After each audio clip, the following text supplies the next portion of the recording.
Vamos a orar.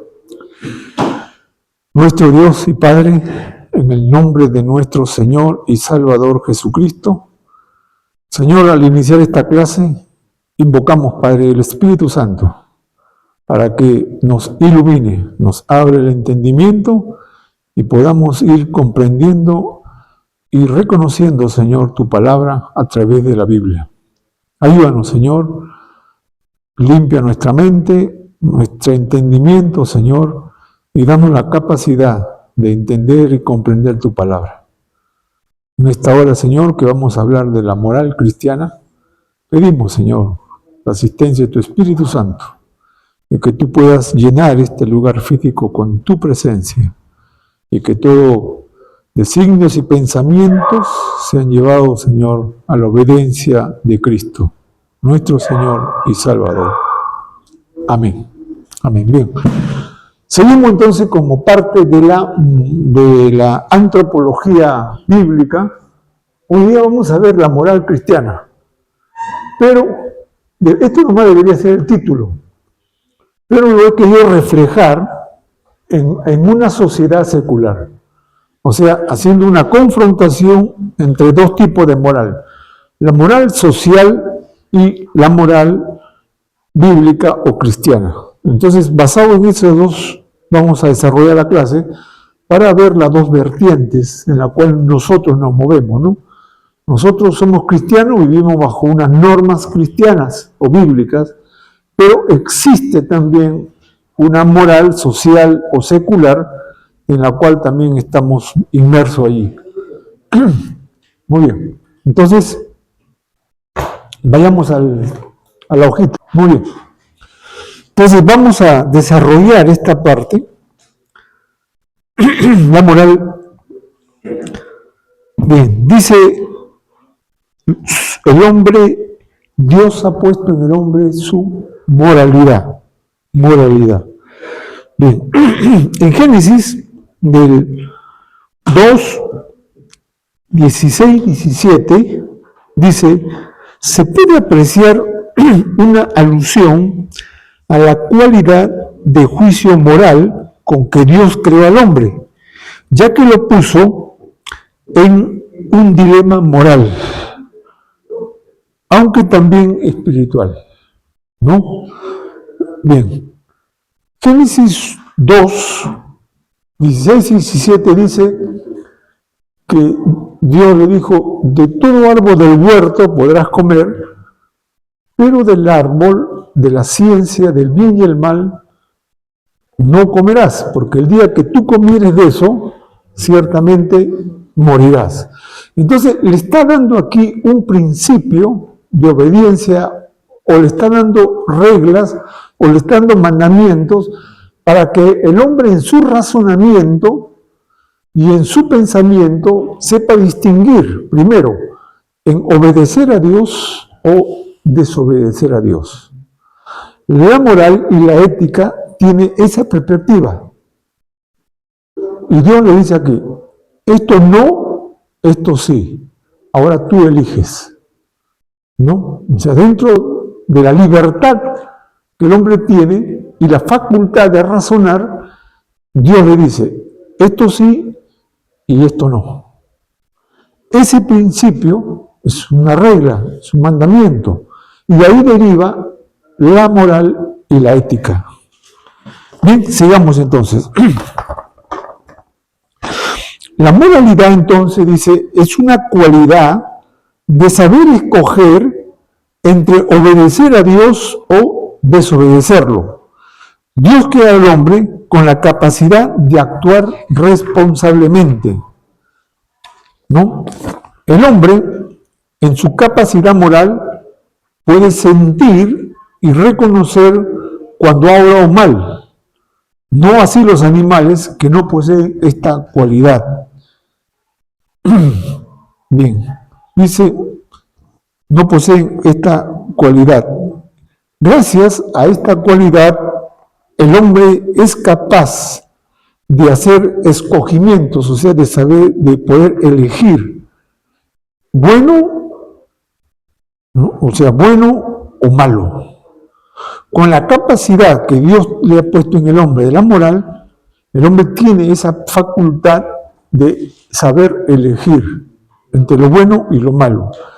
Ahí, lógicamente, él emplea su racionalidad, su pensamiento, para poder distinguir entre lo que es bueno y lo que es malo. También eso Dios lo imprime o lo pone en el hombre también a través de la conciencia.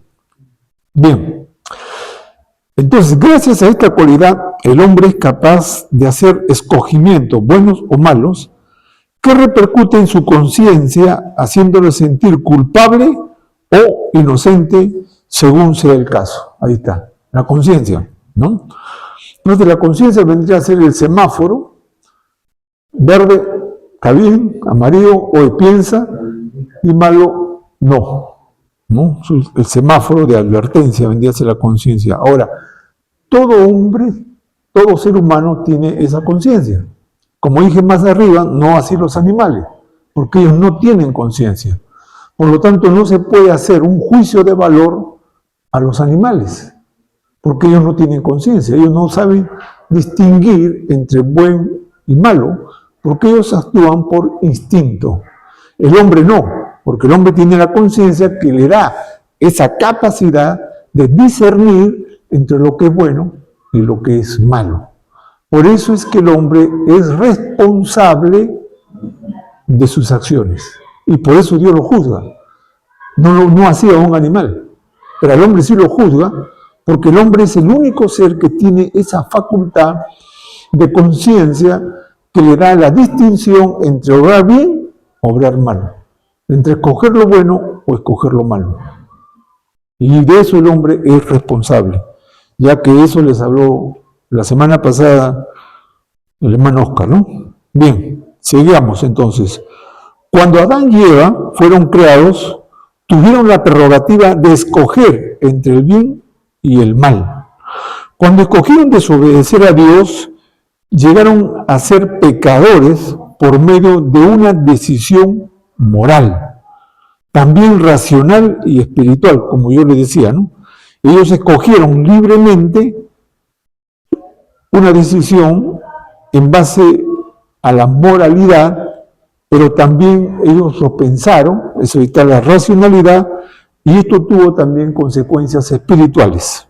Bien, sigamos.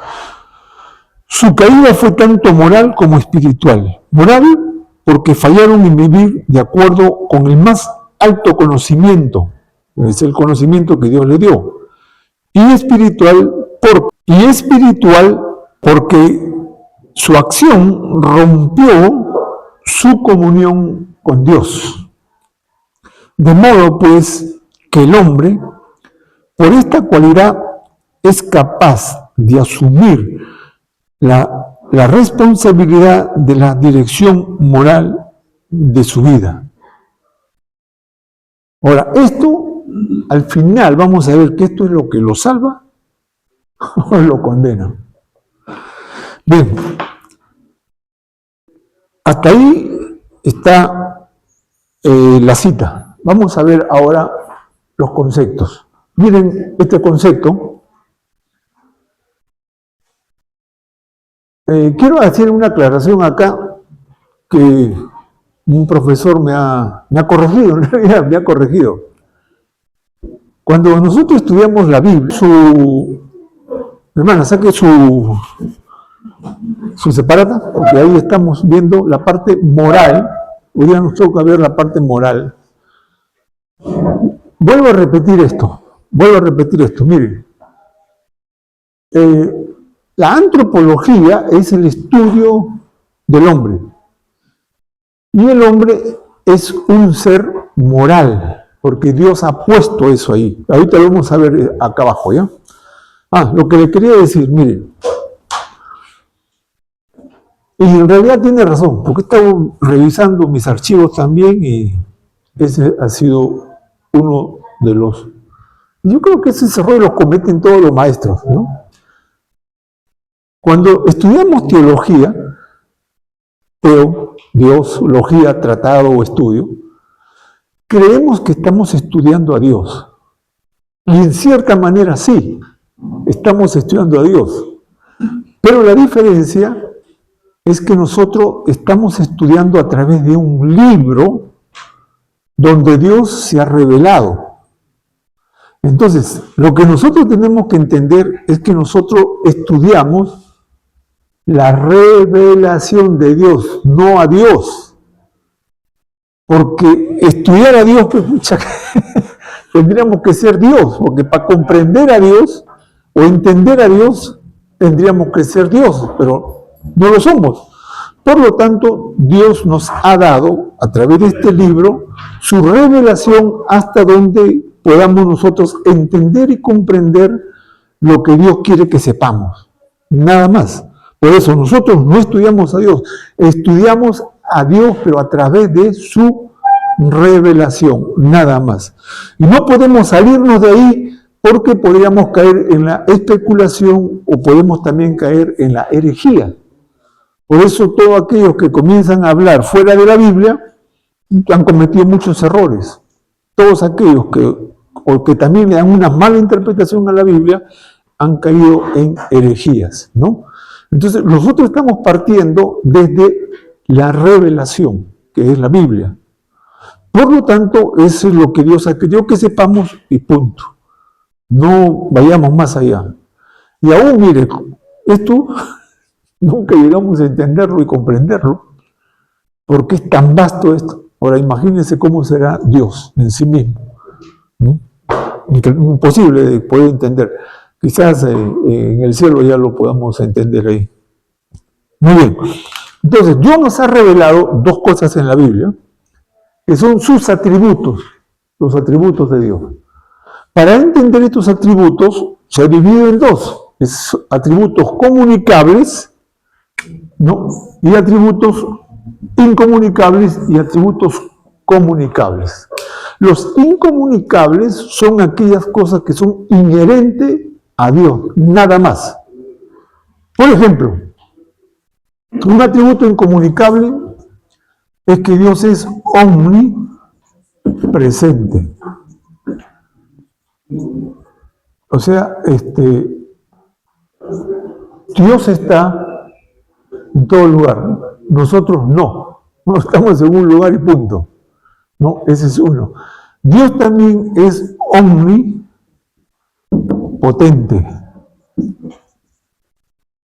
O sea que Él todo lo puede. Todo lo puede. No hay nada imposible para Él. Es omnipotente. ¿No? Es un atributo. Todo lo puede Cristo. Es que estamos partiendo no de nosotros, sino de Cristo, de Dios. Él sí lo puede, ¿no?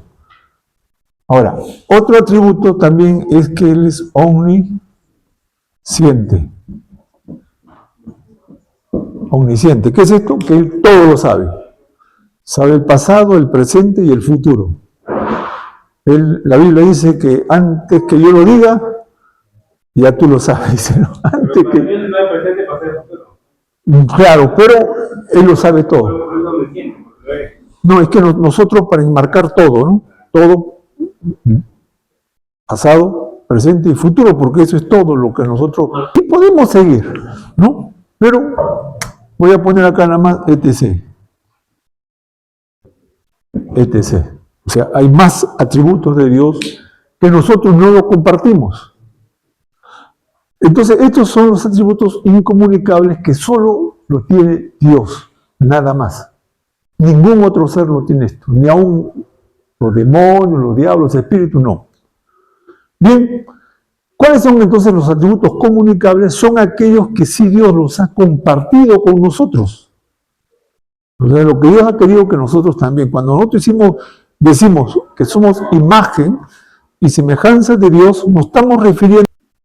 Bien, cuando nosotros decimos que somos imagen y semejanza de Dios, no nos estamos refiriendo a los incomunicables. La imagen y semejanza de Dios está en los atributos comunicables que Dios ha impreso en nosotros para que nosotros tengamos también como Él esos atributos, ¿no? El primer atributo, por ejemplo, que Dios tiene es que Él es Santo. 3 veces santo, ¿no? Santo, santo, santo. Ahora, este atributo Dios nos lo reclama a nosotros, porque sí nosotros podemos ser santos.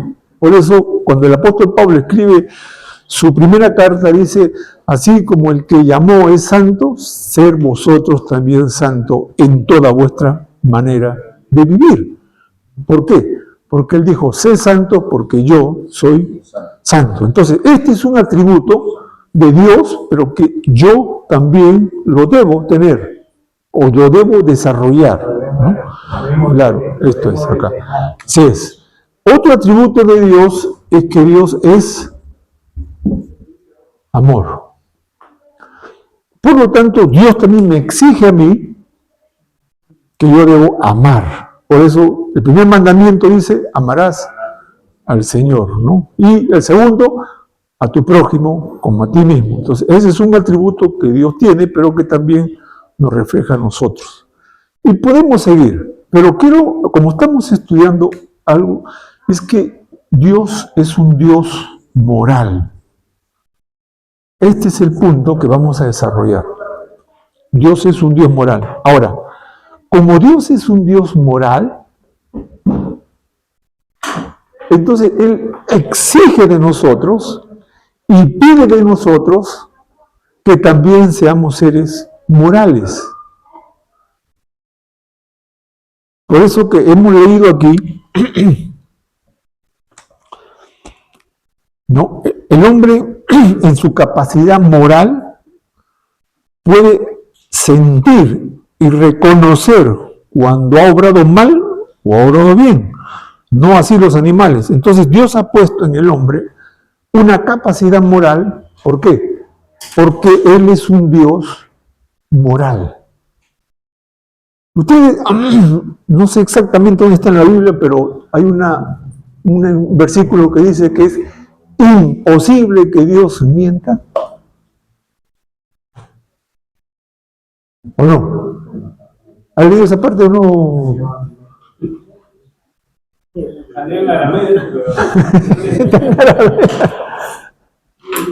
Que es imposible que Dios mienta.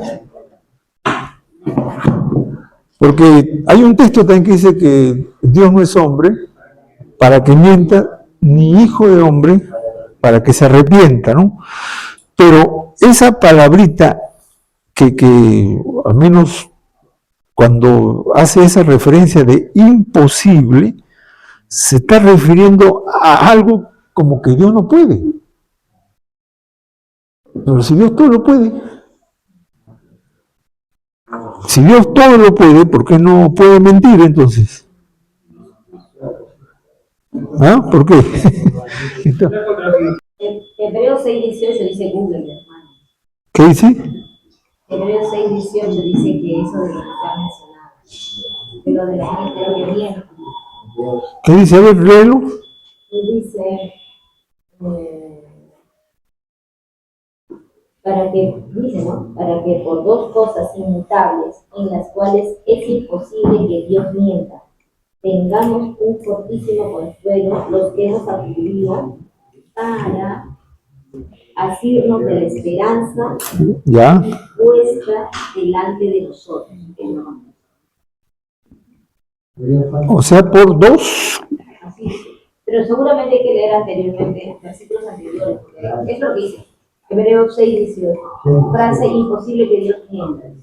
Yo le he puesto, ¿no? ¿Dónde dice? Eso Google la mandado.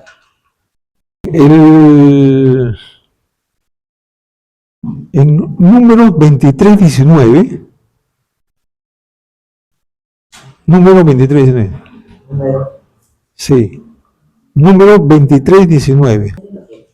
Sí, a ver, léelo ahí. Ya. Dios no es hombre para que mienta, ni hijo de hombre para que se arrepienta. Él dijo y no hará. Habló y no lo ejecutará. ¿Ah? O sea, Dios no es hombre. Mire cómo lo compara, ¿no? Dios no es hombre, dice. ¿Por qué? Porque todo hombre es Es mentiroso ese hombre, es mentiroso, ¿no? En cambio, Dios no. Bien.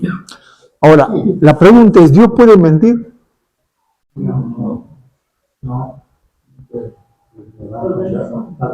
Entonces, si Él no puede mentir, si Él algo no puede hacer, ahora acá vamos a estudiar la lógica.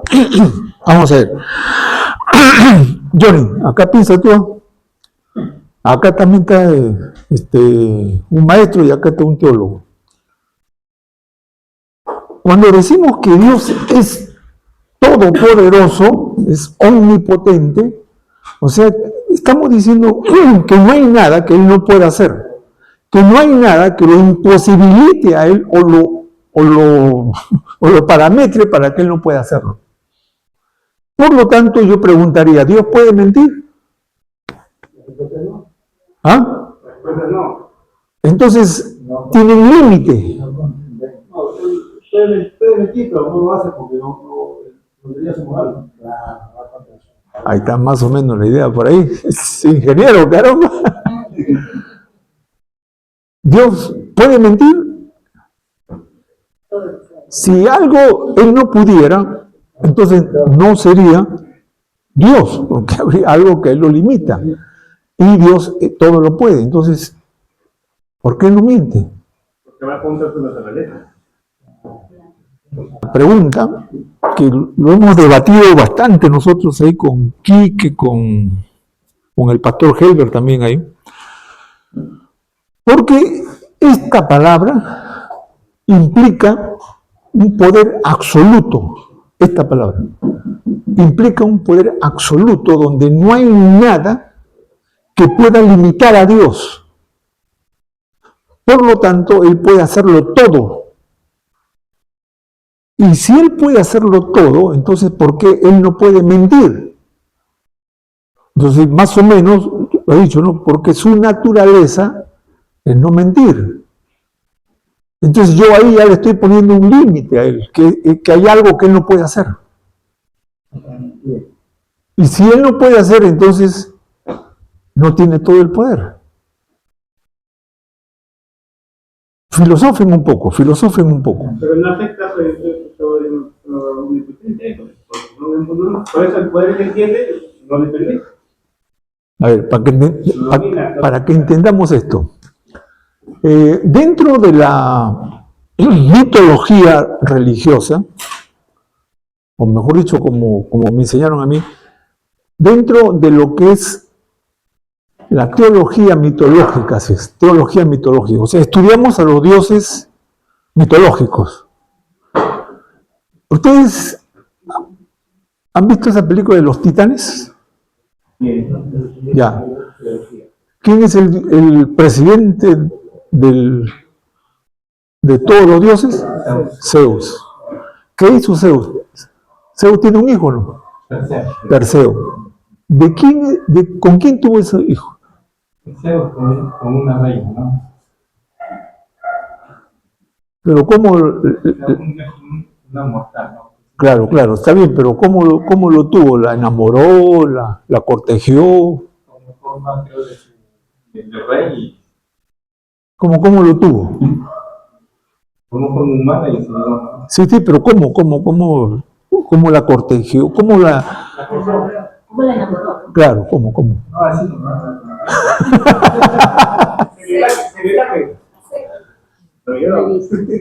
Él simplemente aprovechándose de su poder, porque él es el poderoso de Zeus, le gustó a esa mujer y fue y la violó, pues, porque no hay otra forma de explicación esa.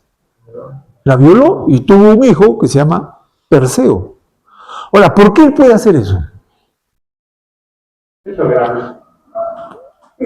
Porque es soberano, pues. Es rey, tiene todo el poder.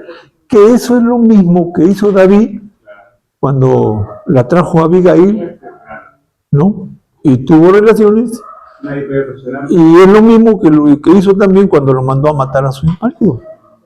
¿Por qué? Porque tiene todo el poder. Entonces, si yo me pongo a pensar lo mismo de Dios, y yo digo, ¿algo lo limita a Dios? ¿sí? Entonces no es poderoso. Entonces, ¿cómo explicamos esto?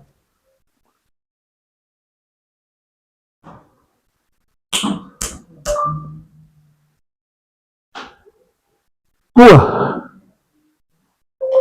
dale humo en tu cabeza hoy. Le voy a facilitar porque vamos a tomar el café. Mire, ¿cómo se explica esto? Dios es todopoderoso y no hay nada imposible para Él. ¿Ya? Pero Él ha decidido no mentir. No es que Él no pueda mentir, porque si decimos que Él no puede, entonces ya le estamos limitando que algo parametra a Dios y por lo tanto ya no sería Dios, porque si Él algo no puede hacer, entonces no es Dios, pues. Porque para que sea un Dios, tiene que ser un Dios omnipotente, que todo lo puede hacer. Entonces, por eso que los dioses mitológicos violan a una mujer, matan a otro rey, hacen guerra y destruyen toda una nación, porque tienen todo el poder. Pero en el caso de nuestro Dios no es así. Y no es porque Él no tenga el poder para hacerlo, sino porque Él, dentro de su poder soberano, Él decide no mentir.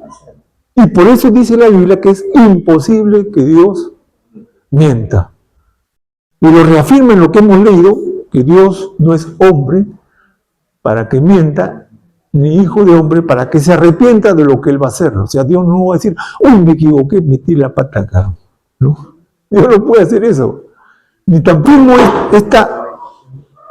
reafirma este concepto para que no lo vayan a agarrar por ahí algunos tipos que conocen este concepto y lo vayan a hacer tambalear. No es que Dios no pueda, sino que Él ha decidido no hacerlo. Ahora, vólcalo ese concepto a nosotros. Vamos a volcarlo acá. ¿Cuándo se aprovechan los malos de nosotros para sacarnos pica? ¿Sabes qué? Cuando te dicen, tú eres evangélico, entonces tú no puedes tomar. Tú no puedes fumar. Tú no puedes sacar la vuelta a tu mujer. Qué triste es tu vida. O tú no puedes hacer esto o el otro. Entonces, cuando ellos ponen la palabra no puedes, ¿qué están haciendo ahí? Te están provocando porque te están poniendo limitaciones. Y como el ser humano siempre se cree libre, siempre se cree que no hay nada que lo impida hacer, entonces él dice, no, yo lo puedo hacer. Y lo hace. ¿Y quién ganó? El diablo. Porque él dice, tú no puedes. Eso fue lo que exactamente dijo. Como que Dios os ha dicho. Pero no es así. Tú puedes hacerlo. Y lo arrastró a ese pecado que destruyó la raza humana, ¿no? Entonces hay que tener cuidado cuando alguien te dice no puedes. No puedes. Lo que hay que decir es no debo. No debo. ¿No debo qué? Hacerlo.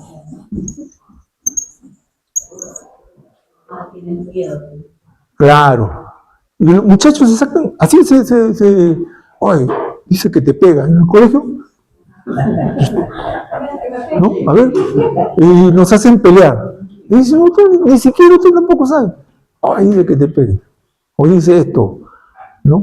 Y el hombre, pues, por naturaleza, no quiere que lo limite, no quiere ser un humillado, ¿no? Entonces, ¿no? Y así nos han hecho pelear muchas veces sin siquiera nosotros tener razón para que se rían o se diviertan de nosotros. Entonces, cuando te dicen no puedes, yo sí puedo hacerlo. Puedo hacerlo. O sea, yo soy cristiano, enseño, tengo que darle buen testimonio a ustedes, tengo que tener una buena moral y una buena ética para que yo pueda ministrarle a usted, porque si no sería tengo que mantener cierta ética y cierta moral, porque si no sería un hipócrita que yo venga acá a decirle no hagas esto, no hagas esto, y yo lo hago. Entonces, la otra gente puede decir, oye, entonces tú no puedes fumar, tú no puedes tomar, tú no puedes fornicar, tú no puedes hacer esto, lo otro. Podría decirme eso. ¿Por qué? Ah, porque tú eres cristiano, porque tú vas a la iglesia. Porque... Ahora, ¿yo no puedo?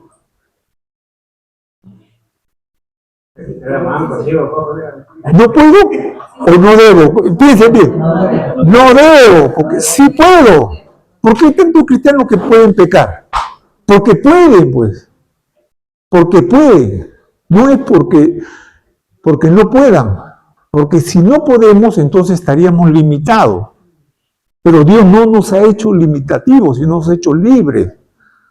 Por eso que el apóstol Pablo dice, todo me es lícito, pero no todo me conviene. Sacrifica, ese es teólogo. Todo me es lícito, pero no todo me edifica. Todo me es lícito, pero yo no me dejaré dominar por ninguna. Entonces, entendamos ese concepto. No es que no podamos, es que no debemos hacerlo. ¿Por qué? Y vos acá de palabra fuerte, porque no soy tan imbécil y tan idiota para hacer aquello que me hace daño. Eso sería mi respuesta. ¿Por qué no puedo hacerlo? ¿Por qué me dice, por qué no puedes hacerlo? Porque no soy tan idiota y tan imbécil para hacer algo que me haga daño. Y el pecado que tú me estás induciendo me hace daño. Por lo tanto, no debo hacerlo. No es que no pueda. ¿Quién me puede impedir a mí que yo salga de acá y me vaya a un prostíbulo? ¿Quién de ustedes me puede decir no? ¿O me puede impedir? Nadie. ¿Y puedo hacerlo? Tengo los recursos, tengo todo. Pero como cristiano, como un hijo de Dios, como alguien que tenga una moral y una responsabilidad frente a una congregación, ¿debo hacerlo? No debo hacerlo. Entonces, no es que no pueda. Por eso que nos agarran a nosotros muchas veces cuando dicen, oye, eso fue lo que a mí me pasó cuando yo recién me entregué. Porque mis amigos, que eran pues los del barrio ahí, que eran, pero bravos eran. No bravos en aspecto, sino bravos porque nos íbamos toda la semana a tomar, a bailar, y las chicas, y que yo era pues salserín. Cuando se enteraron que yo ya entré al cristianismo, me dicen, oye, ¿qué? ¿Te has metido ahí? Entonces ya no puedes bailar, no puedes tomar, no puedes salir con chicas. Qué triste es tu vida. Eso así, me dijeron. Qué triste es tu vida. Y hermano, soy sincero, eso a mí me chocó.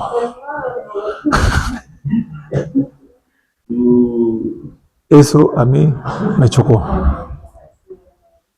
Porque me estaban reviviendo todavía lo que recién yo estaba tratando de desechar. Me estaban reviviendo.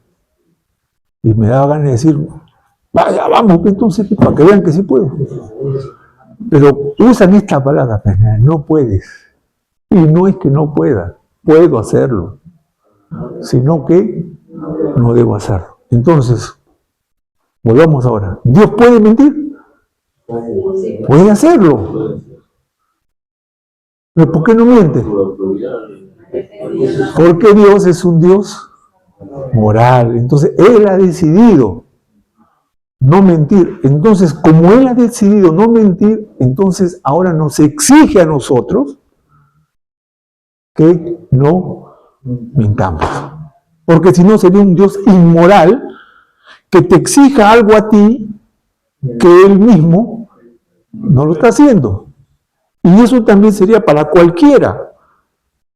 Yo no puedo decirle a ustedes, no fumen si yo estoy fumando. No puedo decirle, no hagan tal cosa si yo lo estoy haciendo. Eso es inmoral. Porque no estoy de acuerdo a los conceptos que yo digo con lo que yo estoy haciendo.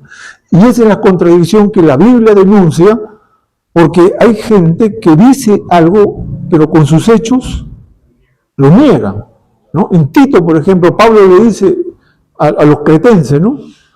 que con su boca confiesan, pero con sus hechos lo niegan. Entonces son inconsistentes con lo que ellos mismos dicen y con lo que ellos hacen. La moral no permite eso. Si tú dices que mentir es malo, entonces primero tú tienes que eso internalizarlo. Si tú dices que eres una mujer lujuriosa, tú tienes que internalizarlo, y más que tu mujer está al costado. Entonces, estamos entendiendo el concepto, ¿no? ¿O tienen alguna pregunta? Entonces, Dios no es que Dios no pueda, sino que Dios ha decidido no hacer eso para exigirnos a nosotros también después que no debemos hacerlo. Entonces, este atributo comunicable de Dios enmarca un principio que es de Él y que es de Él y que ha sido transmitido a nosotros para que vivamos conforme a las leyes y a la persona de Él, que es un Dios moral. Hasta ahí, todo correcto, ¿no? Así que cuidado con eso que no puedes. No, yo sí puedo hacerlo, sino que no soy tan tonto para hacerlo. Por eso no debo hacerlo. Bien, entonces como Dios es un Dios moral, exige en su atributo comunicable que nos ha dado a nosotros que seamos también personas morales, exacto, morales. Muy bien, ahora, ¿dónde Dios refleja la moralidad hacia nosotros? Entonces, aquí está el concepto que quiero mostrarles ahora. No hay ninguna pregunta, ¿no? A ver, dime, hermano. A ver, ¿qué hay con las personas creyentes que tienen ese hábito actuar inmoralmente, ¿no? ¿Por qué sucede? ¿Qué es lo que falta? ¿Cuál es el proceso que hay que tratar? ¿Cómo logra uno llegar a ese punto? Mira, el cristianismo se vive bajo dos conceptos primarios. Primero dice, el temor a Dios es el principio de la sabiduría, el temor a Dios. Si yo no tengo temor a Dios, pues yo voy a hacer lo que quiero. Y hay gente, o sea, hay cristianos que yo no sé, Cuba, si son o no son a veces. Hay un concepto evangelístico, porque yo trato de no hacerlo, ¿no? Pero he visto que otros lo hacen, ¿no? En traer a la gente a Jesucristo por el miedo. Y entonces hay predicadores que te dicen que tú estás bajo condenación y que si no te arrepientes vas a ir al infierno, al lago de fuego, por la eternidad, y ahí te vas a zancochar, ahí vas a estar hirviendo, vas a estar pollo bróster ahí contigo ahí. Y entonces yo no quiero eso, ¿no? Y me hacen hasta sentir la candela a veces. Entonces dice, ¿y cómo puedo salvarme? Entonces, tienes que venir a Cristo. Entonces yo no quiero eso, entonces voy pues a Cristo. Acá estoy. Pero lo he hecho ¿por qué? Por miedo. Por miedo, nada más. Por miedo Vamos a la iglesia, y temor. ¿no? Que también es concepto de Claro. Pero Dios no dice eso. Dios dice, esa es la consecuencia futura. Pero nosotros cuando evangelizamos debemos primero esto hacer. Primero hacer ver al hombre su pecado, su condición, su estado, su condición.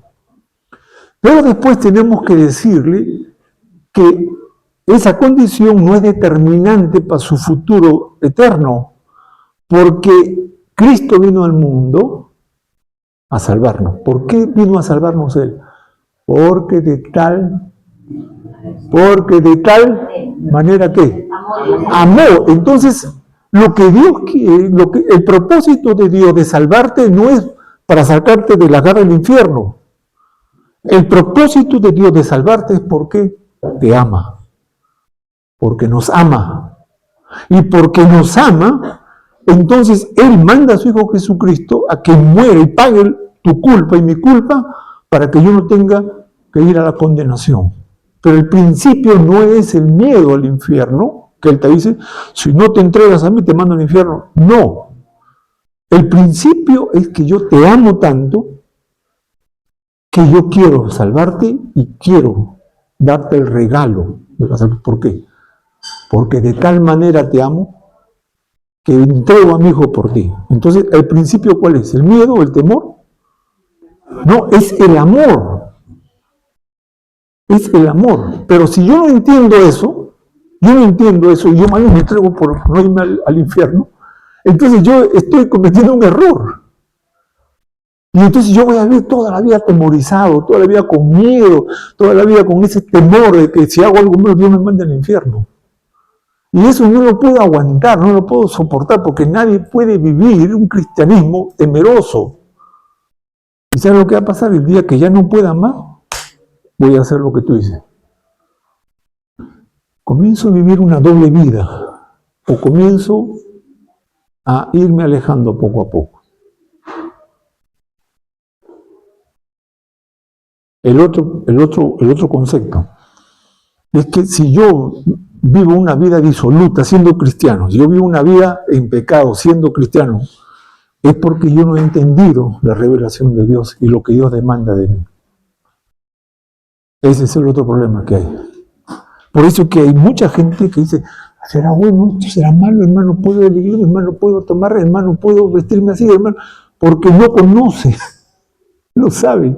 Y ese dilema entonces muchas veces lo lleva a pecar o lo lleva a cometer excesos o también lo lleva a ser legalistas.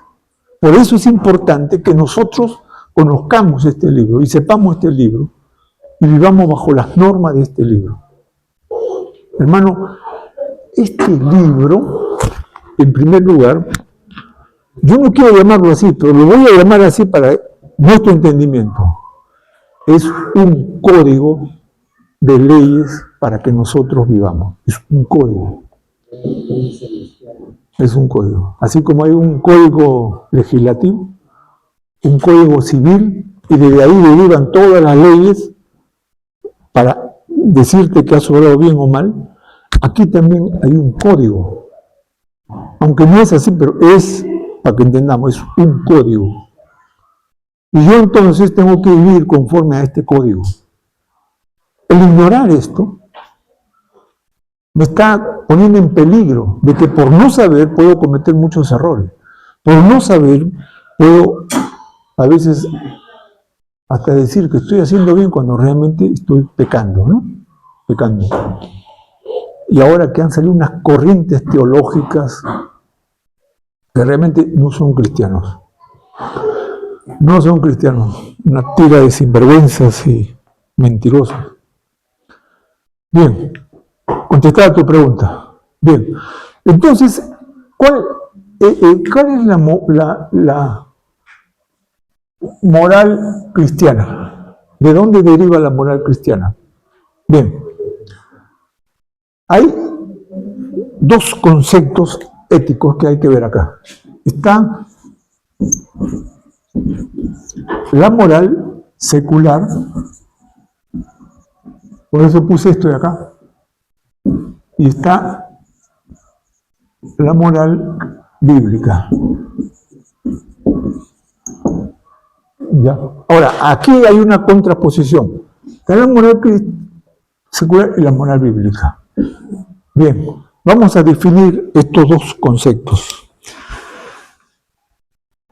La moral cristiana, la moral secular,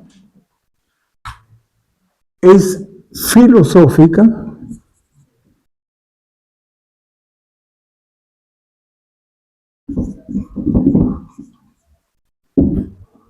y cultural.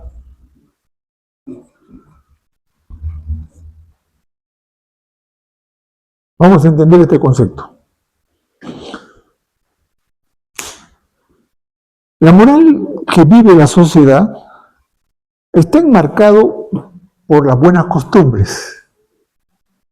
Por las buenas costumbres, ¿no? Entonces, desde chiquito nos dicen, saluda, pide perdón, di gracias. ¿No enseñamos eso a los chiquitos? ¿No? Por favor. Bien.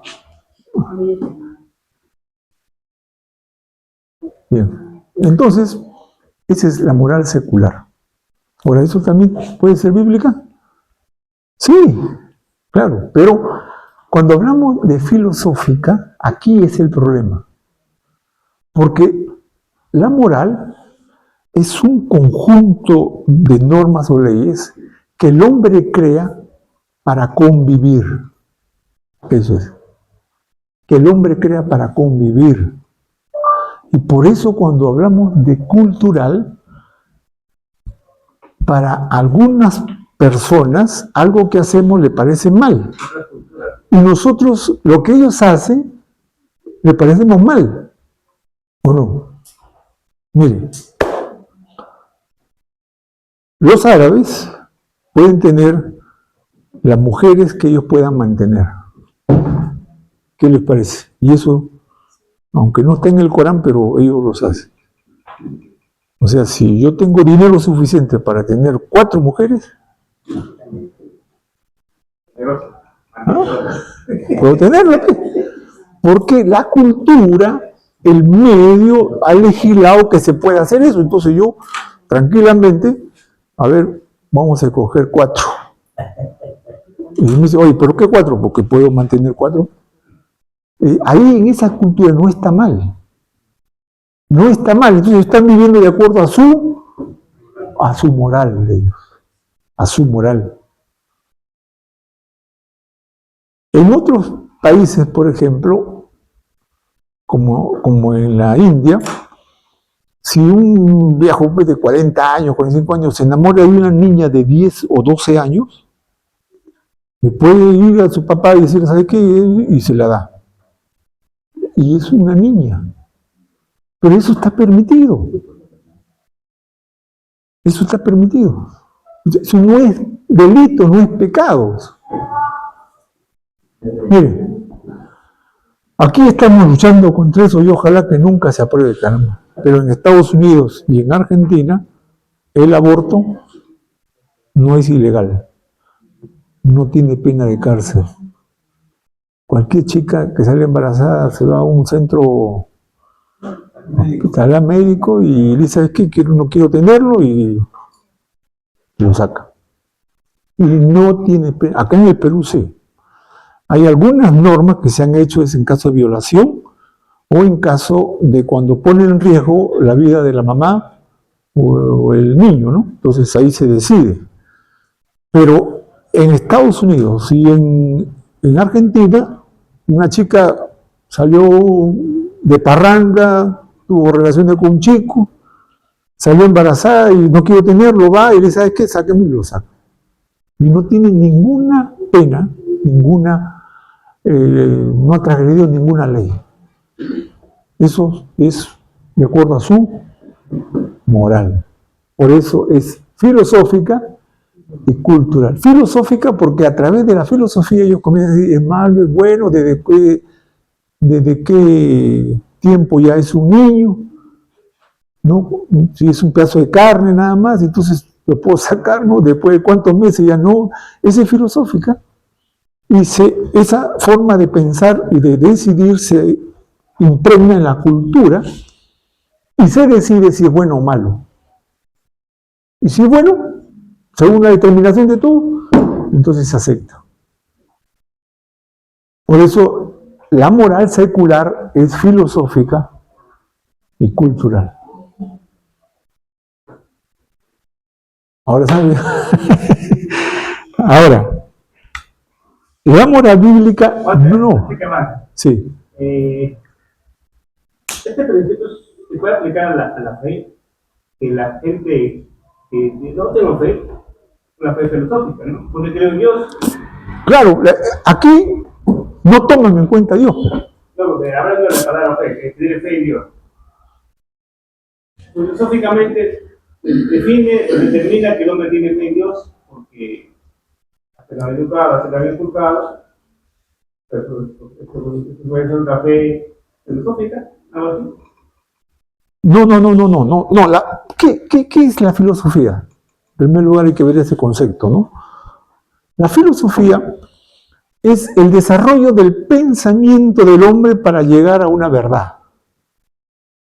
O sea, el hombre a través del razonamiento y del pensamiento comienza a estudiar o investigar algunas cosas, y en ese proceso de investigación y de análisis, él llega a una decisión y dice, ¿está bien o eso está mal?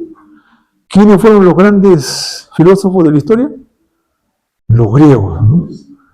Ya, y los griegos tenían una particularidad muy especial ellos, ¿no? Había muchas escuelas filosóficas, y muchas de esas escuelas filosóficas estaban en pugna incluso. Por ejemplo, Sócrates, para él, la homosexualidad era normal. Él decía que si un hombre se enamora de otro hombre, pues no hay problema. Claro, no hay problema. En cambio, Platón decía que no. Platón sí estaba de acuerdo. Mire cómo es esta figura. Ustedes han visto en las películas romanas o en las películas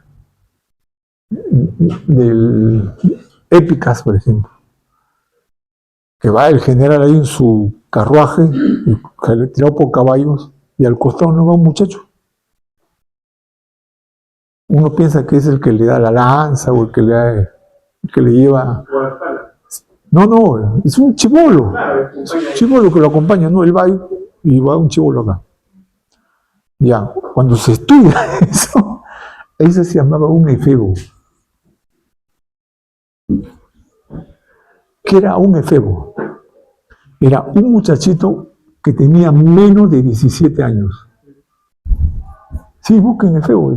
Es un muchachito que tenía menos de 17 años. Ahora, ¿por qué iba ese muchachito ahí con él? Cuando se iban a una guerra, ¿cuánto duraba una guerra? ¿Cuánto duraba una guerra? Si yo quería ir, por ejemplo, a conquistar, vamos a suponer, Colombia, yo estoy en Lima, ¿cuánto me cuesta ir a caballo o a pie hasta llegar a Colombia? Y después echarme y después hacer todo eso, ¿cuánto tiempo va a pasar? Las guerras duraban años. Pero mi esposa se quedó pues ahí, en mi capital, ¿no? Y entonces yo ¿cómo? Eso era el efebo. Eso era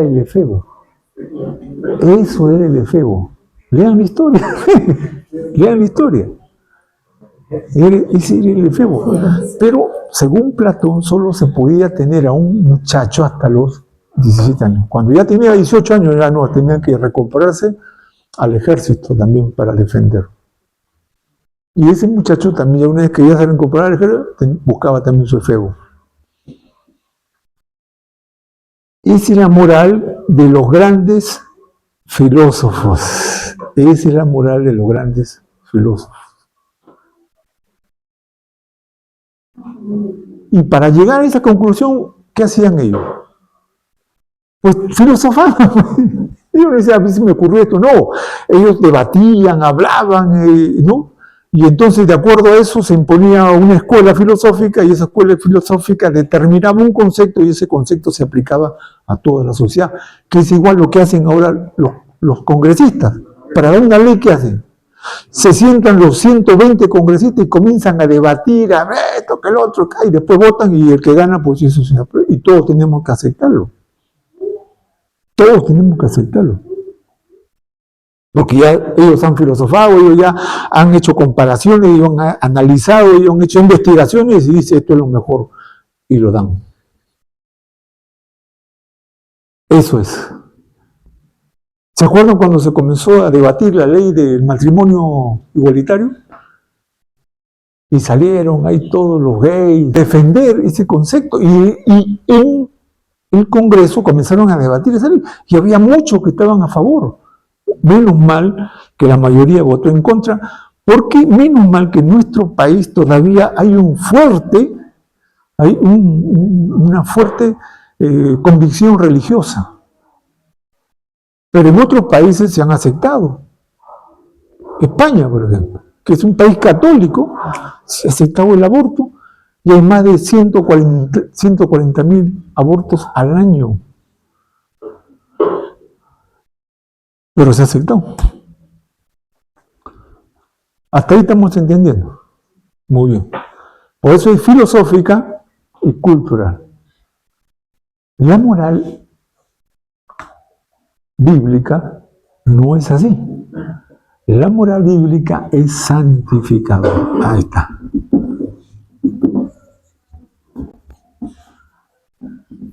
Ese es.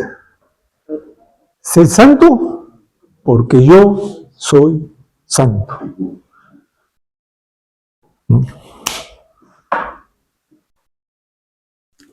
Para entender este concepto de la santificación, vamos a capítulo 1. Sí, 1 de Pedro. Vamos a leer de 1 de Pedro, vamos a leer desde el versículo 13, y hay un título ahí. Hay un título arriba. ¿Qué dice el título? Llamamiento a una vida santa. Llamamiento a una vida. Aquí Pedro está diciendo, Dios nos ha llamado para que vivamos una vida santa. ¿Qué es vivir una vida santa? Miren lo que dice acá. Por tanto, Pablo dice. Ahora, hay que definir esto también porque, yo soy sincero, yo he tenido mucho problema en interpretar porque desconocía algunas reglas hermenéuticas, y no quiero que ustedes tengan ese problema.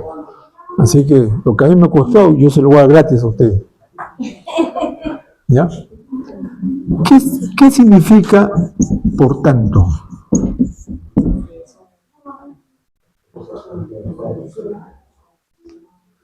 A ver, chicas, ustedes que están frescas, cuando yo diga por tanto, ¿qué estoy tratando de decir?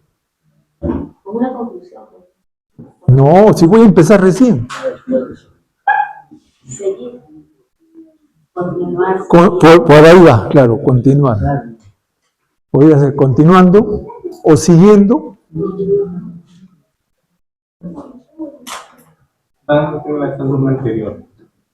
En conexión con la anterior. Claro, ahí está, claro. Ese es. Por tanto, es una conexión entre dos conceptos. ¿Ya? Pero que no difieren, sino que se complementan o se concatenan.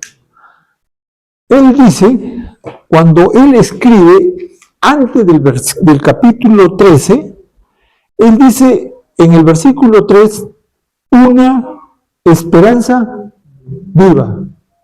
¿O no? ¿Qué dice el título? Una esperanza viva.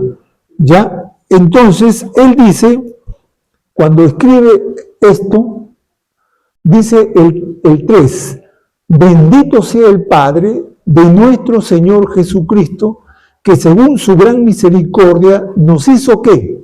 Renacer para una esperanza viva por la resurrección de Jesucristo de los muertos, para una herencia incorruptible, incontaminada e inmarcesible, reservada en los cielos para vosotros. Y sigue diciendo todo esto. ¿Cómo fue esto? Y entonces él dice, si ustedes han sido llamados, no, ustedes han sido escogidos para una esperanza viva, que es una esperanza incorruptible, inmarcesible, es impecable, o diríamos nosotros, inmaculado, sería la palabra más exacta, inmaculado. O sea, ¿qué significa inmaculado? Cuando decimos, los católicos hablan de la Inmaculada Concepción.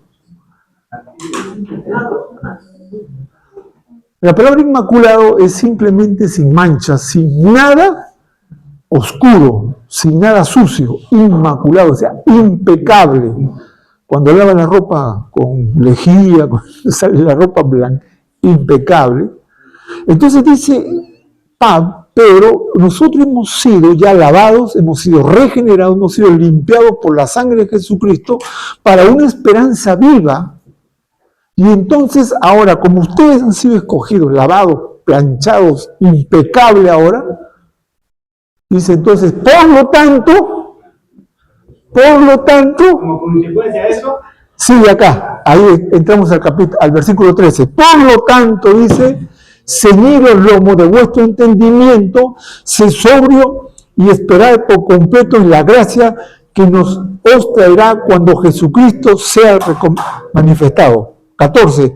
Como hijos obedientes, no os conforméis a los deseos que antes teníais estando en vuestra ignorancia, sino como aquel que os llamó es santo, sed también vosotros santos en toda vuestra manera de vivir, porque escrito está, ¿qué? Sé santo, porque yo soy santo. ¿Se dan cuenta? Entonces es imposible decir que tú eres cristiano si no estás viviendo una vida santa. Porque la santidad es una consecuencia directa de la salvación. Es una consecuencia directa de que tú eres cristiano. Es una consecuencia directa de que tú eres hijo de Dios. Tú no puedes decir, yo soy santo, no, yo soy cristiano, yo soy hijo de Dios y vas a vivir como el diablo. No puedes. Porque la consecuencia directa, no es que no pueda, no es cristiano. No es cristiano.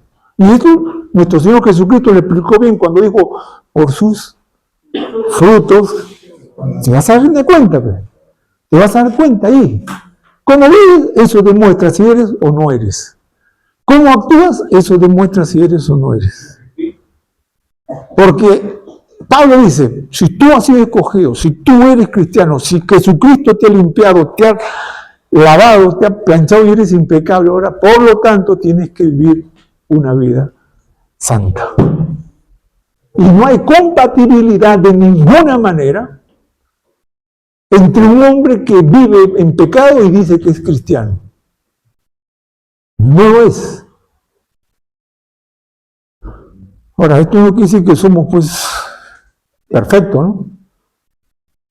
Porque podemos pecar, podemos caer, pero eso no es una constante en nuestra vida, ¿no? Podemos tener nuestra resbalada, como dice en un dicho que si una señora decía, estamos en la casa del jabonero, el que no cae se resbala. Así que, pero Pablo dice aquí, Pedro dice acá, tú has sido llamado por Cristo, entonces sé santo, porque Él es santo. Así como el que te llamó, te limpió, te purificó es santo, eso tienes que reflejar tú. Entonces, la moral cristiana es santificadora, no es filosófica ni cultural. La moral cristiana te santifica. O sea, te cambia tu manera de pensar, tu manera de hablar, tu manera de actuar, te cambia por completo todo tu ser. Y ya entonces dejas tú la moral secular, que es acomodadicia, de acuerdo a las circunstancias, ¿no? De acuerdo a las circunstancias. Hoy día, o ayer creo, ¿no? Murió este candidato de Colombia, Uribe. ¿Pero cómo muerto?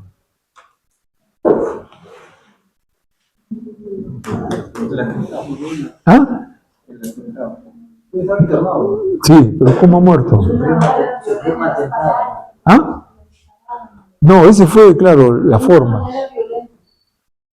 No. ¿A qué le dio un paro o algo así? ¿Era lo que hicieron? Le sacaron el oxígeno. Ahora, pero eso allá no está mal, pues. No, es que él ya tenía muerte cerebral. O sea, él así hubiera sanado, ya su mente ya estaba atrofiada. Su mente estaba atrofiada, no podía hacer. ya no iba a ser una persona normal, ¿no? Mejor dicho, ya no podía pensar, ya, ¿por qué? Porque cerebralmente había muerto, porque la bala había en la cabeza. Entonces, ¿qué hicieron Los familiares. Simplemente decimos, ya este hombre es inservible, ya no hace el mismo, entonces mejor le sacamos el oxígeno y ya, ahí quedó, porque el hombre estaba en UCI. Ahora, éticamente y moralmente, ¿eso está bien?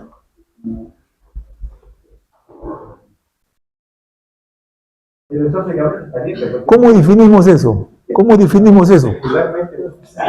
Filosofando. O sea, o sea que son aspectos muy,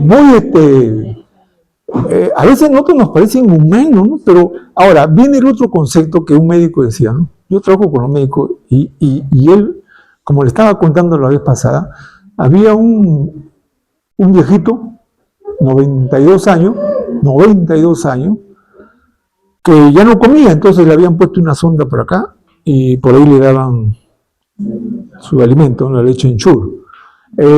Ya no orinaba, no podía pararse, ¿no? Entonces le pusieron una sonda para que orine y sus pañales, ¿no? Y como tenía infecciones frecuentes porque tenía sonda, entonces le ministraban antibióticos por acá. O sea, tenía sonda acá, tenía sonda acá, tenía sonda acá y estaba el hombre ya, no, estaba vivo todavía, pero ya era un hombre inerte. Ahora, uno viendo ese caso, el médico me decía, y esto es bien serio, hermano, porque el médico viendo ese cuadro, él decía, yo no sé si lo estamos curando o estamos alargando su dolor, o alargando su sufrimiento.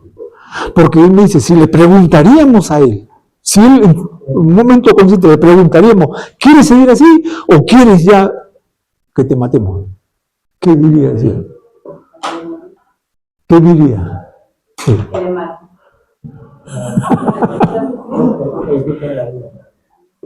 Y ese es un dilema. Es un dilema eso. Porque ¿quién es el único que puede quitar la vida según la Biblia? Dios es el que la dio y Dios es el que la quita. Pero si yo les desconecto.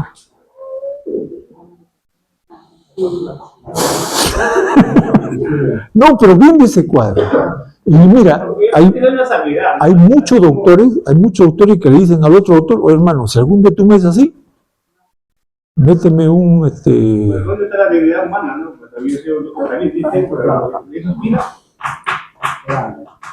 Pero la pregunta es, ¿qué dice Dios al respecto? Pero es que ellos no conocen.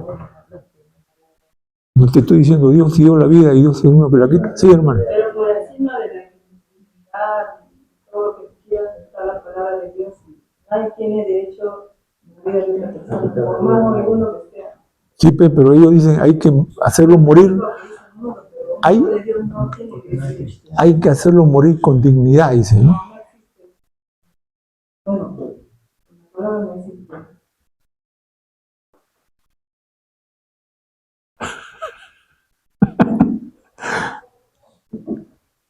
Es lo mismo que, por ejemplo, a una persona que tiene cáncer, la persona sufre el dolor y le ponen doble dosis de morfina. De morfina, son paliativos. Eso es matarlo. No, ¿No? eso no lo mata, Le alarga la vida. sino que le quitan el dolor para que siga vivo, ¿no? Para que siga vivo. Pero eso acelera el corazón y le puede dar un infarto o no. No, pero es que no le van a administrar para un problema que le pare el corazón, sino lo ministran simplemente para quitarle el dolor, nada más. Si una persona lo hiciera así, ¿qué sería de eso? O sea, por eso es el problema que hay el dilema de la eutanasia. ¿Qué es la eutanasia? Acá lo han aprobado, ¿no? No lo han aprobado. Pero sí ha habido un caso, o dos casos creo que ha habido, ¿no? De una señora. Sí, hasta la corte. Sí, hasta la corte para que, o sea, su esposo fue, ¿no? Para que le desconecten, pues, porque ya... Lo que le han hecho a él, señor, que muerto es desconectado. Sí, pues, claro, lo han desconectado. Es por división de la familia. Pero no está aprobado eso. No, pero en el país Colombia sí. Pero es que allá sí, pues. Acá un médico hace eso y la familia le puede denunciar y se puede ir preso. ¿No? Pero hay también una, como se dice, una controversia. Por ejemplo, personalmente, ¿no? Yo soy cristiana, ¿no? Y la palabra dice, ¿no? Por ejemplo, los del movimiento, ellos sí dicen que una mujer puede tener hijos, ¿no? Y para ellos la planificación familiar. No es claro, no, sí. Ya, pero yo, por ejemplo. Los católicos también dicen eso. Por eso, pero yo en mi condición de profesional, conociendo la palabra también, y la condición de salud de la paciente, yo no le voy a decir, señora, ya prácticamente se va a ir para su cuarta cesárea. Es también un riesgo para la paciente. Claro, hasta 3 nomás creo que no. Sí, máximo. Pero hay veces hay pacientes que se van hasta la quinta. No, sí, ha habido casos. ¿Ah, sí? ¿Y ya no ha aguantado? Pero lamentablemente, muchas veces han llegado en coma. ¿Por qué? Porque hay adherencia. Es decir, el útero, como va incrementándose, vuelve a su normalidad, incrementa, vuelve a su normalidad. Entonces, en su cesárea, porque ya no hay vuelta atrás, ya no hay más cesárea, ya no hay parto normal, sino cesárea. Entonces, han llegado hasta UCI y han tenido que sacar el útero, porque prácticamente hemorragia por hemorragia. Entonces, en esa condición, yo sé que la palabra me dice, no, que tienes que fructificar, ¿no? Y que la tierra que crezca, ¿no? Que esté llena de seres humanos.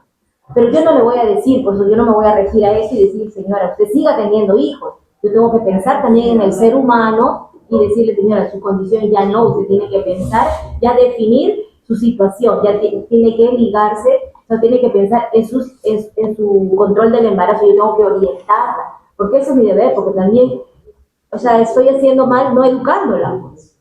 Hay condiciones en que uno tiene que, no tanto que basarse, respetar sí la palabra, pero también ver la condición física y de salud de la persona. Se me han vuelto loco ustedes, no sé cómo. Son planteamientos bravos. ¿Eh? Ahora, ¿cómo dices? No, en este sentido, yo creo que cuando hablamos de planificación familiar, hay muchas alternativas, ¿no? En las iglesias, algunas iglesias tampoco no me permiten otra forma de cómo llevar esta planificación, ¿no? No, pero ahí está la licenciada. Sí, pues sí, pero obstetra. Sí, claro, pero el problema es que, por ejemplo, hacer como ejemplo, ¿no? Nosotros, como matrimonio, nos hemos protegido, ¿no? Entonces ahí está el hombre tiene que ser responsable, no guiarse o no ver la vida por el impulso, por el deseo, ¿no? Ese deseo que tengo medio propio, ¿no? Ahí está planificado, o sea, una planificación sana, ¿no? Sí, pero ¿cómo? En la iglesia no lo usamos. Pero ¿cómo eso lo puedes reafirmar con la Biblia? La Biblia no habla nada de la planificación. Mayordomía, ¿no? Bueno, un día vamos a hacer una charla acá. Licenciada, usted tiene que prepararse un día para que haya una charla de planificación.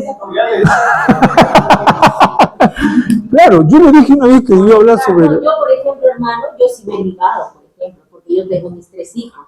Pero yo también, lógicamente, con mi esposo hemos planificado, pero, o sea, también, porque hay que a los 2 años de la cesárea, ya uno se embaraza, y no es así, porque el cuerpo tiene que recuperar y todo. Y 2 años es muy poco. Claro, porque en realidad 9 meses dura un embarazo. Se supone que se embarazaba nada más al año y 1 mes, porque es así, pues. ¿Cuánto tiempo más o menos tiene que pasar para que vuelva? 4 años. 4 años. Para que se recupere. 4 años por O sea, que yo... Pero no se cumple, hermano, pero no se cumple. Sí, porque la población, en realidad, lo que le falta es la información, la educación y la comunicación. Sí. Las cosas que son de primer nivel. Así es. Pucha, claro. Un tercer nivel. Bueno, varones, den gracias, porque... Pero, hablando sobre esto, yo creo que la iglesia tiene la obligación de cómo deben llevar su sexualidad en el matrimonio. Como le estaba yo contando a los muchachos el día domingo, no, el sábado, ¿no? ¿Qué le digo a usted? Hay muchas cosas que la iglesia lo ve tabú. Y en vez de hablarlo, conversarlo, más bien no quieren que se hable esto, ¿no? Y eso está mal también, porque ¿dónde lo vamos a aprender? ¿En lo secular? ¿O en la calle? Como yo le decía al hermano, no quiero decir su nombre, pero me decía, esa cosa, ¿cómo está hablando? Le digo, ¿pero dónde lo van a aprender los muchachos? ¿Lo van a aprender en el colegio? ¿Donde solo ven la profilaxia nada más? ¿O lo van a aprender con los amigos? ¿O lo van a aprender viendo esos referentes que ponen a esas mujeres para que, mira, imagínate, ¿no? O sea, todo eso es basura, pero se utiliza eso. Hermana, a ver, ¿y qué quiere decir usted? ¿Usted que es casada? ¿Cuántos hijos tiene usted, hermana? 3. 3 hijos, ya. Se va por el cuarto todavía. Allá no. Dígame, hermana, a ver. Dígame. No, sino que respecto a la ligadura que estaba hablando la hermana, Sí. una vecina que tuvo 4 hijos seguidos, se ha ligado, pero hace poco ha sacado los pies del plato y ya quedó embarazada de otro hombre. ¿Pero cómo? Es imposible. Es imposible si se ha ligado. Sí, lo que pasa, hermano, lo que pasa es que ella ha sido afortunada. Es que sí, es que hay un 0.01% de que sí se puede embarazar. ¿Ah, sí? Lógicamente, el 100% tampoco es la ligadura, pero ¿Tiene su riesgo entonces? sí, le tocó, pues, lamentablemente, le tocó. No, ha habido casos de que han venido pacientes que justamente decían, señorita, pero yo me he ligado, ¿no? O sea, eso ya no es culpa mía.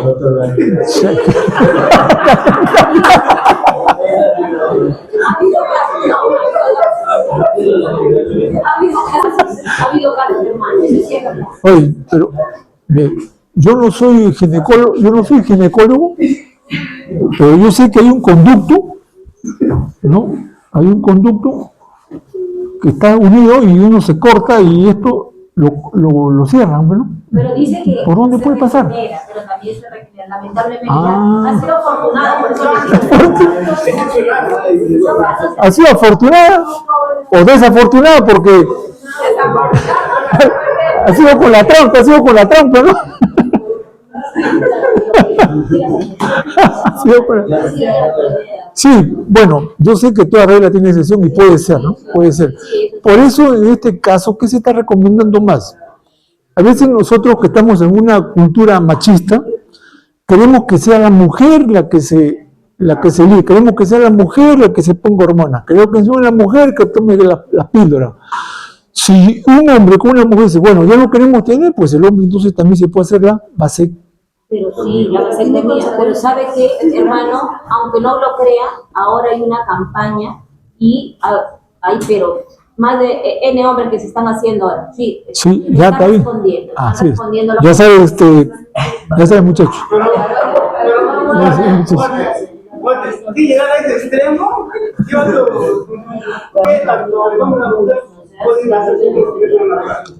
nosotros no practicamos. No, pero mira, está bien. Pero eso de la fecha, eso no es seguro, hermano. Está bien que un día vamos a invitarla a ti. Ella dice que con la cuenta de los meses. Ya, eso se llama el método del ritmo. Del ritmo. Tiene que ser de una paciente o sea, que normalmente Que sea mensual, puntual. o sea, cada 28, o sea, puede ser 2 días antes, 2 días después. Sí, claro, yo también he usado eso. Y se escapó el último fue así. No, mira, como dice la hermana, no hay nada seguro. No hay nada seguro. Sí. Claro. Bueno, o sea que ya no hemos salido del tema, estamos en todo acá.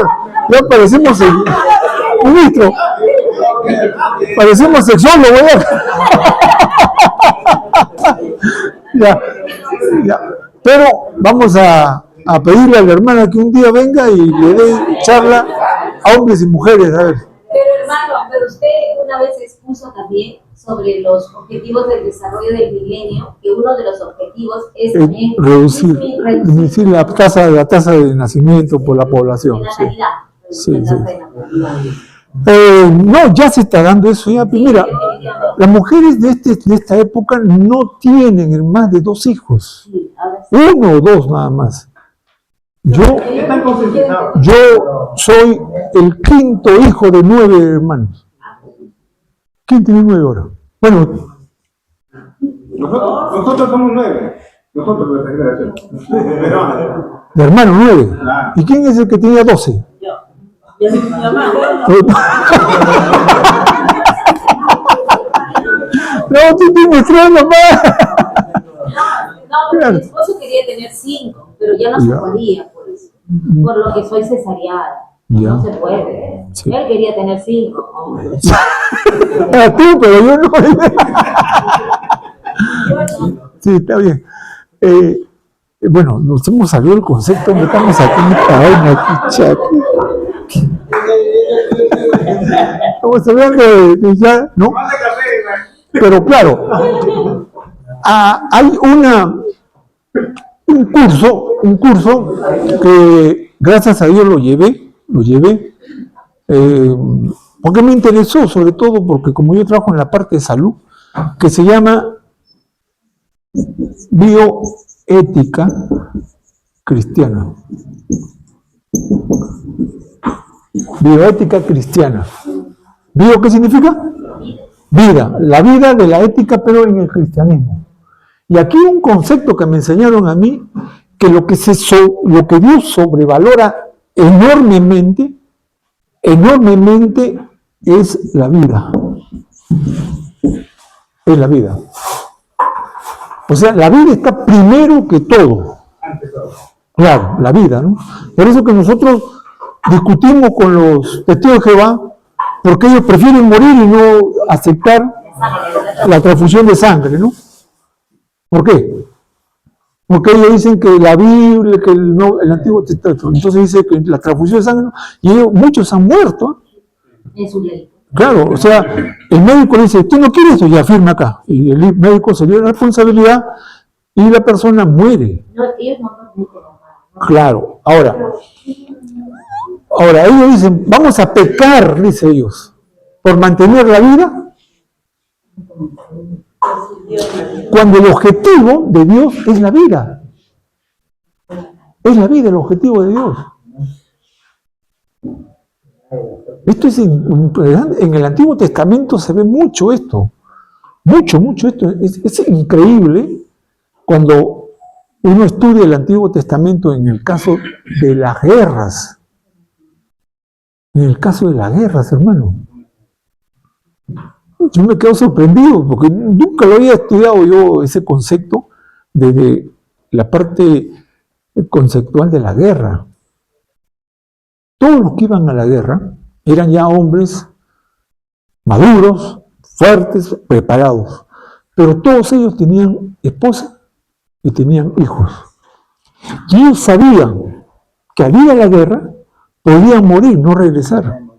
¿Y cómo quedaba la viuda y los huérfanos? Por eso ustedes van a leer en el Antiguo Testamento que Dios se preocupa por 2 cosas. Y viudas, ¿sabes? ¿Te das cuenta? No. ¿Por qué? Porque que en la guerra pues, morían un montón de gente.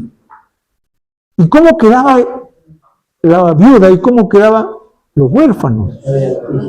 Y por eso siempre los profetas decían hacer bien a las viudas, atender al huérfano, extender la mano a los pobres. O sea, Dios se preocupaba mucho por eso. Y hay un concepto ético grande ahí en el Antiguo Testamento, ¿no? Que quizás algún día lo vamos a ver. Pero acá, hablando de este concepto de la vida ética cristiana, entonces es la vida. Y aquí se planteó la eutanasia. Otra cosa es si estaba permitido en el cristiano hacerse por ejemplo, las chicas que no pueden tener hijos y se hacen entonces inseminación artificial. ¿Eso está prohibido? Eso la Biblia lo puede facultar. Otro, que el in vitro, ¿se llama? In vitro. Es igual que no, es diferente in vitro, que el niño, lo que llaman el niño probeta, ¿no? Lo hacen no en el útero, sino en una... No, sí. Inseminación artificial. Ya, claro, claro. Ahora, ¿eso puede hacer un cristiano? ¿Puede hacer eso una cristiana? Entonces, todo eso se debatió en ese foro, ¿no? Sobre la ética cristiana, ¿no? Entonces, otro que se vio también es que si una mujer, porque acá en el Perú sí está legislado eso, ¿no? Si se descubre que ese niño que todavía no nace, pero que está en gestación, por ejemplo, va a ser un niño Down, se dice que se puede abortar. Se puede abortar ese niño porque va a salir deforme o va a salir con cara, entonces no. Bien, también se vio, por ejemplo, el caso de los trasplantes. Yo soy cristiano y un pecador, un no hijo de Dios, me va a dar su hígado. Me va a dar su corazón. Ahí está. Yo soy cristiano, malo de corazón, pero hay un mundano que me va a donar su corazón. ¿Me lo pongo o no me lo pongo? Si mi corazón es...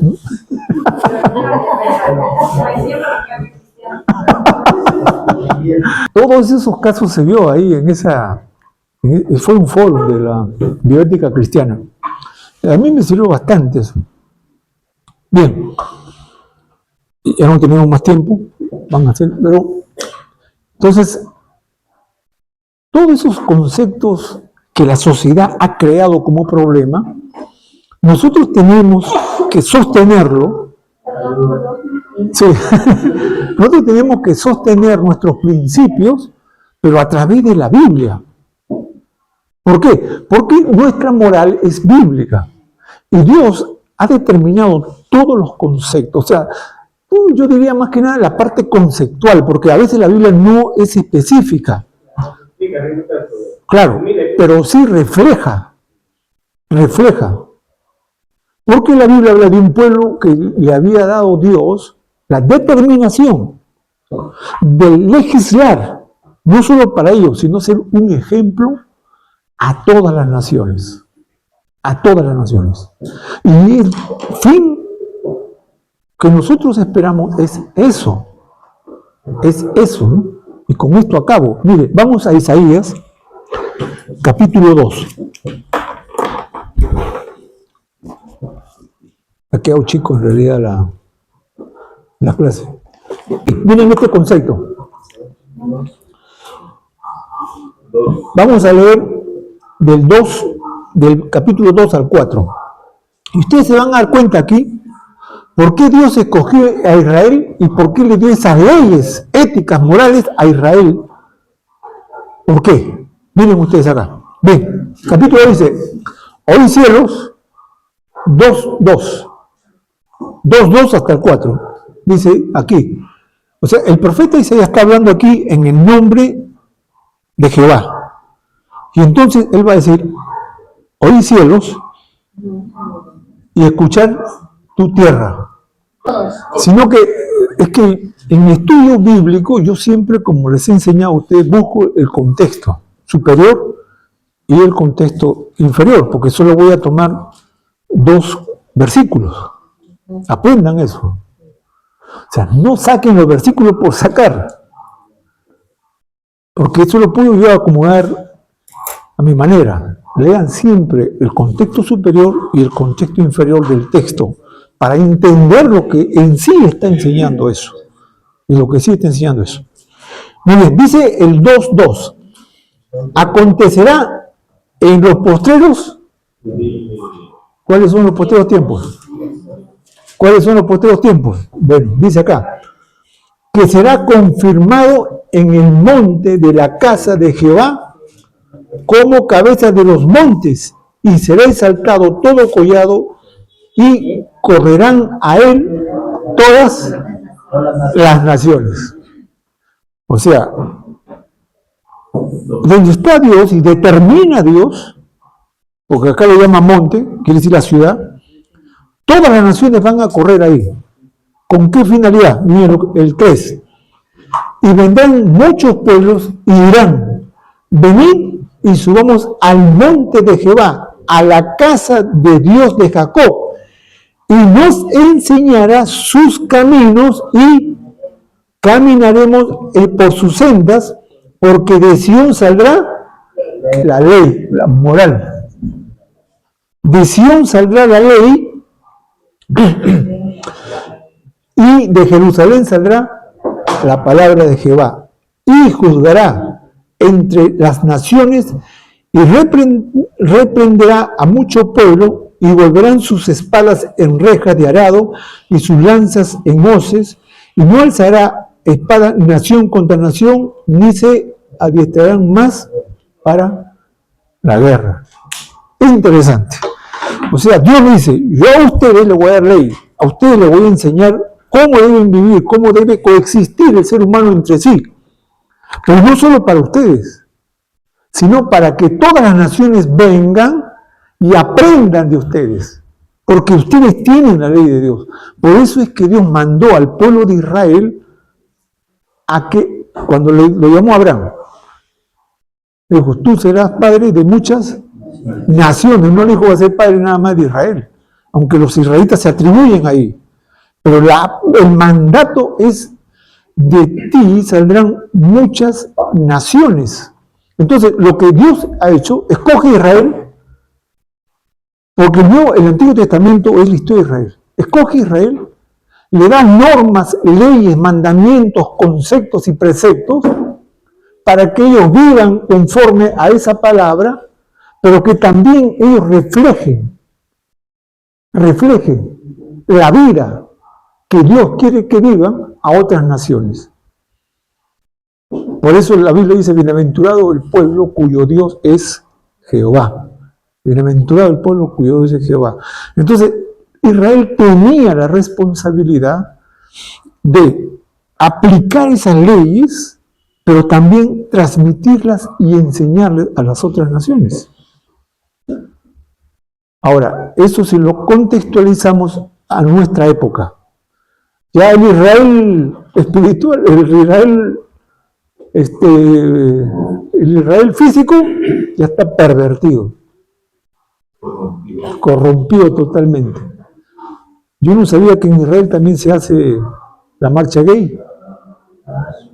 Y que en Israel hay un montón de religiones, siendo la cuna del cristianismo y del judaísmo, un montón de religiones ahí. Entonces, ¿cuál es el Israel ahora de Dios? Es la iglesia. Pero dicen, vosotros sois pueblo escogido. Ya ves, miren, pueblo escogido, pueblo santo, pueblo adquirido por Dios. ¿Para qué? Para que proclaméis. Entonces, ahora nosotros, ¿cuál es nuestra misión?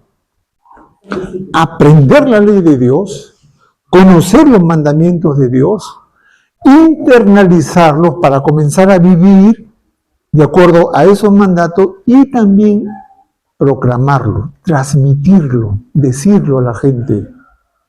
¿Por qué? Porque esta es la más alta, el más alto concepto de valores, de principios y de reglas que el mundo debe vivir.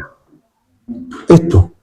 Si el mundo viviría solo bajo esos dos conceptos, esos dos mandamientos, de amar a Dios y al prójimo, no habría tanta miseria, tanta pobreza, tanto asesinato ni tanto robo. Pero ¿qué ha hecho el hombre? Ha desterrado esto, ha puesto sus propias reglas y vive como le da la gana. Y por eso nos va como nos va. La ética cristiana en realidad está resumida solo en los dos mandamientos, nada más. Ya no tengo tiempo, quizás. Seguimos la próxima semana, creo, ¿no? Sí, la próxima semana seguimos mejor. Sí, porque todavía este asunto es muy... Sí, es bastante en realidad.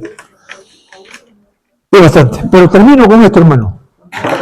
Invirtiendo esto de acá, de lo que fue Israel a lo que es ahora la iglesia tiene la responsabilidad, primero, de vivir una vida santa, una vida conforme a la palabra de Dios, pero a la vez también esto tiene que ser proclamado, enseñado y transmitido a aquellos que viven lejos de Dios y fuera de la palabra de Dios.